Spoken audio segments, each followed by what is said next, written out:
All right, so today we're going to talk about drawing Bohr's models. If you did not do the video on how to calculate electrons, protons, and neutrons, you need to do that one first because this will be very complicated if you don't know that information. So we're going to talk about Bohr's models. So we have electrons and energy levels. We have electrons that orbit around the nucleus in what we call energy levels. Okay, they look like shells or orbits around the nucleus.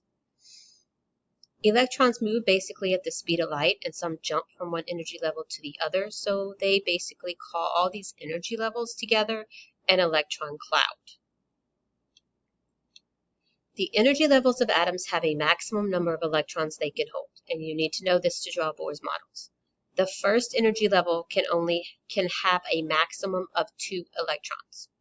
It can have less than 2, but it cannot have more than 2.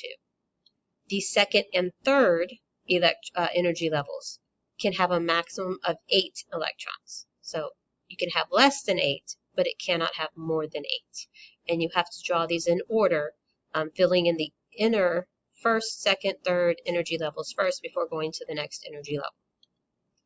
So here we go.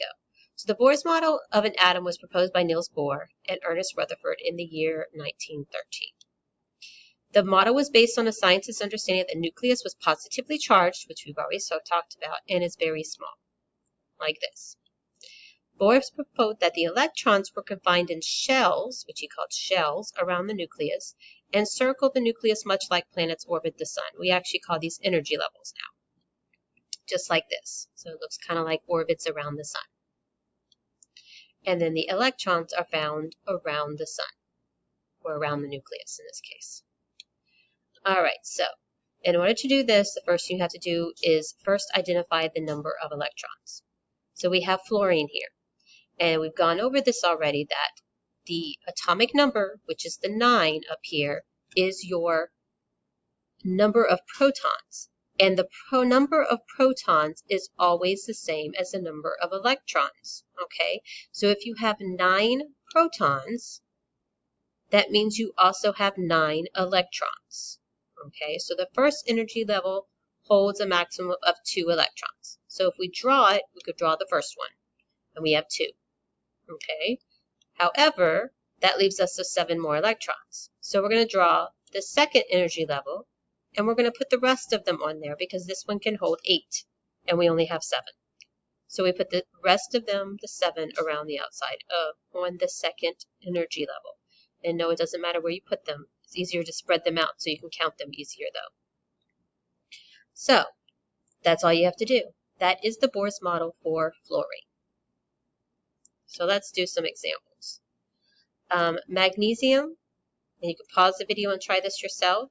We did magnesium, argon, sulfur, and lithium in class, and you did nitrogen on your own as an activity.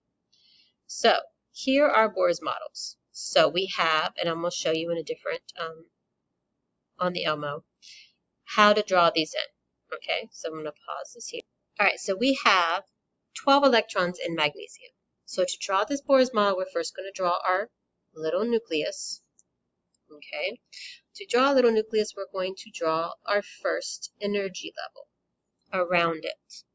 Now, if you remember, I said the first energy level can only have a max of 2 electrons in the first energy level. All right, so we're going to put 2 because we have 12, right? So therefore, we can have more. So we're going to put 2 in this one. And they can go anywhere on that energy level, okay? So if you do 12 and you just use 2, you need to put 10 more on this Bohr's model. So we're going to draw another energy level. And my drawing is not always the best. That one's really bad. But how many can we put on the second? On the second energy level, we can put 8 electrons max. Okay, and this is the electron negative short symbol for electrons, so you don't get confused. So we can put 8. Do we have 8 left? We have more than 8 left. So we're going to put 8 on this energy level. 2, 3, 4, 5, 6, 7, 8. So we have 8 on the second energy level. So now we have 8 more, and we have 2 left over. So we have to do one more energy level. All right, and we had to put those 2 on there. 1, 2. All right, so now one step further is Lewis dot. Okay, so I'm going to talk about Lewis dot also. Lewis dot is basically the electrons on the outer shell. Electrons on outer shell. These electrons on the outer shell are called valence electrons.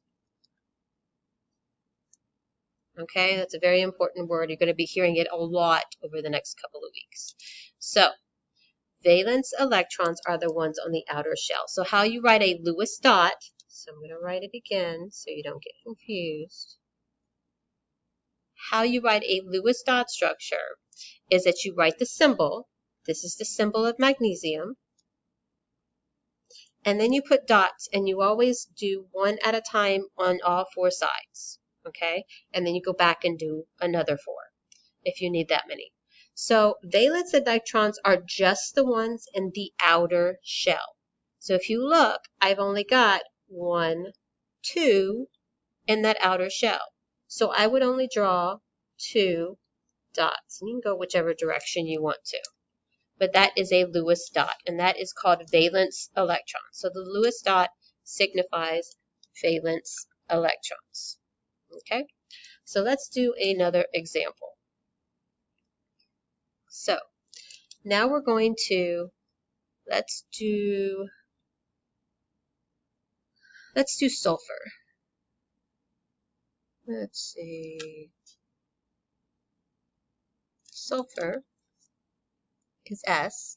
Sulfur has an atomic number of 16. And you find that on the periodic table. You look here and you look for sulfur. Sulfur is right here. And sulfur has an atomic number of 16. Okay, so that is the number of protons and the number of electrons. So we have 16 protons and we have 16 electrons. And what we're interested in is the electron number. Okay, so now we're going to draw our Bohr's model. We put our little dot for our nucleus. We're going to draw our first energy level. Only 2 in the first energy level. So we're going to put 2 here. 1, 2. Then we're going to draw another energy level. We have 16 we got to put on here. So 16 minus 2 is 14. So we got 14 left that we need to put on here. Okay? And you can do minus 2 equals if that helps. So we have 16. Now we have 14 left. How many goes in the second? The second gives you 8 max. Now 14 is bigger than 8, so we know we can go ahead and fill in these 8. 1, 2, 3, 4, 5, 6, 7, 8. Now you can also do this. You got 8 here and 2 here, and that's 10, right? So you got 16, you just need 6 more. You can do it that way, or you can just say 8. And then you know you need 6 more that way too. So whichever way helps you figure it out, please use it. So we're going to draw our last energy level because we need 6 more. 1, 2, 3, 4, 5, 6. And just remember you're only to put 8 even on the third. No more than 8. Okay? So that is the Bohr's model for sulfur. Now the Lewis dot is based on the valence electrons, the ones in the outer shell. So it's sulfur. And then we look, and sulfur has how many in the outer shell? 1, 2, 3, 4, 5, 6.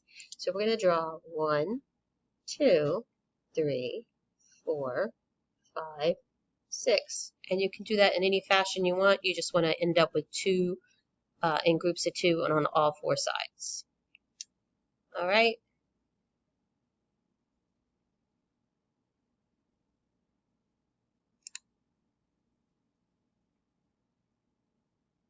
Okay, so hopefully that helped. If you have any questions, please ask in class.